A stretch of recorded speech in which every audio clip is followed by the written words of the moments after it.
आज का टॉपिक है किसी लंबी प्रणालिका के भीतर चुंबकीय क्षेत्र।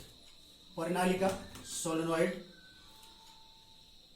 प्रणालिका क्या होती है, आप घर में बना सकते हैं इसको। किसी कार्डबोर्ड पर या चीनी मिट्टी के जैसे मार्कर हो गया, इस मार्कर पर तांबे के विद्युत रोधी तार। विद्युत रोधी का मतलब जानते हैं, जो तार होते हैं विद्युत के या बिजली की तार, इनके बाहर सब प्लास्टिक लगा होता है, उनका देखा होगा तुमने, तो ये विद्युत रोधी होते हैं, मतलब उनका प्लास्टिक हटाना नहीं बाहर से।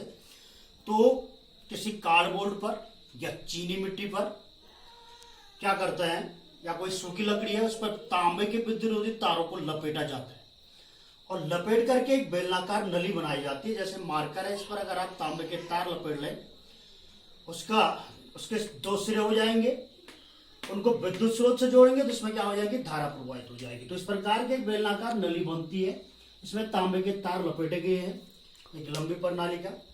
जब इसमें विद्युत धारा प्रवाहित करते हैं, माने इसमें विद्युत धारा प्रवाहित करते हैं हम आई, तो जब विद्युत धारा प्रवाहित करते हैं तो हमारे पास टॉपिक ही या चैप्टर ही ऐसा है कि धारा का चुंबकीय प्रभाव। तो धारा प्रवाहित होती है तो चुंबकीय क्षेत्र उत्पन्न होता है। इस प्रणालिका में जितने ज्यादा फेरे होते हैं उतना ज्यादा चुंबकीय क्षेत्र उत्पन्न होता है। और दूसरी बात क्या है कि जब इसमें धारा प्रवाहित की जाती है तो याद रखना है कि प्रणालिका के भीतर एक समान चुंबकीय क्षेत्र उत्पन्न होता है, बीच में एक समान चुंबकीय क्षेत्र उत्पन्न होता है, लेकिन प्रणालिका के बाहर चुंबकीय क्षेत्र भी जीरो होता है। आपके बुक में नगण्य लिखा होगा, तो नगण्य का मतलब यही है या तो बहुत कम या इसको इतना कम होता है, इसको हम जीरो के बराबर मान लेते हैं, क्योंकि प्रणालिका से बाहर धारा प्रवाहित नहीं होगी।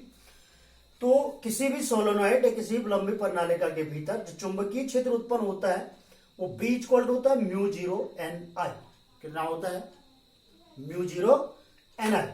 तो हमने क्या करना है, इस डेरिवेशन में B equal to mu zero N I निकालना है। तो मैंने यहां पर एक फिगर बनाया है। सपोज दैट L लंबाई का एक बेलनाकार या L लंबाई की एक बेलनाकार प्रणालिका बनाई है। अभी मैंने कहा कि इस तरह से मार्कर हो गया, इस पर तांबे के तार लपेटे, दो तार के दो सिरे हो जाएंगे, दोनों को विद्युत स्रोत से जोड़ेंगे, जैसे धारा प्रवाहित करेंगे। धारा प्रवाहित करेंगे तो धारा का चुंबकीय प्रभाव और स्टेट का प्रयोग क्या पढ़ा आपने कि धारा प्रवाहित होने पर प्रणालिका में क्या होती है, चुंबकीय क्षेत्र उत्पन्न होता है। इस प्रणालिका के भीतर एक समान चुंबकीय क्षेत्र उत्पन्न होगा, लेकिन बाहर कोई भी चुंबकीय क्षेत्र उत्पन्न नहीं होता है। तो इसको निकालने के लिए हमने मान लिया कि माना प्रणालिका की लंबाई कितनी है, L। एकांक लंबाई में, एकांक का मतलब पूरे L में नहीं, L का एक भाग, उसमें फेरे कितने हैं, N। तो कुल फेरे कितने हो जाएगा, N इंटू L। अब एक फेरे में माना कितनी धारा प्रवाहित हो रही है, I एम्पियर, तो कुल धारा कितनी प्रवाहित हो जाएगी, N into L into I।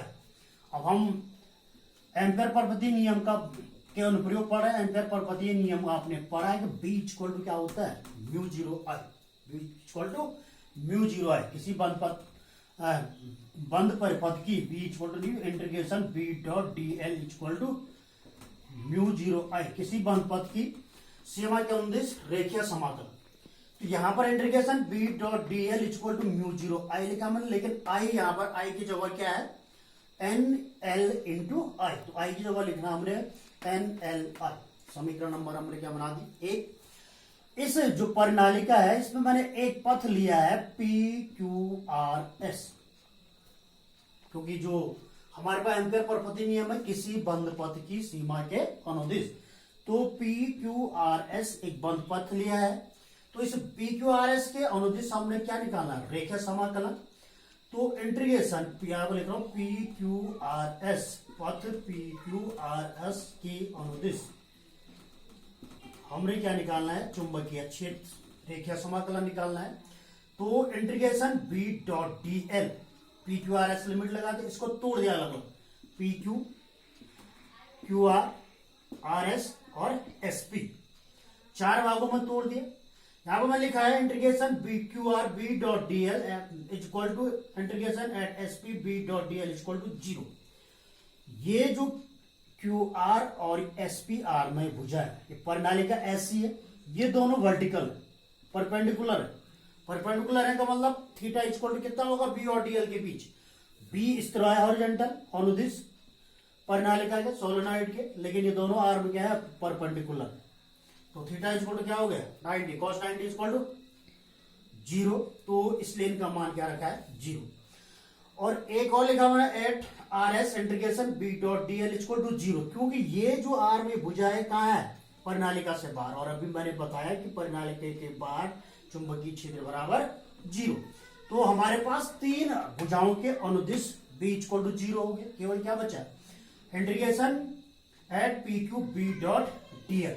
तो integration P Q R S integration B dot D L equal हो जाएगा आपके पास integration B dot D L, इसको खोलेंगे हम vector A dot vector B equal A B cos theta B D L cos theta.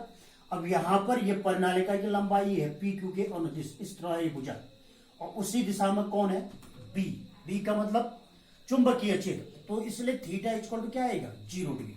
Cos 0 equal to क्या होता है 1।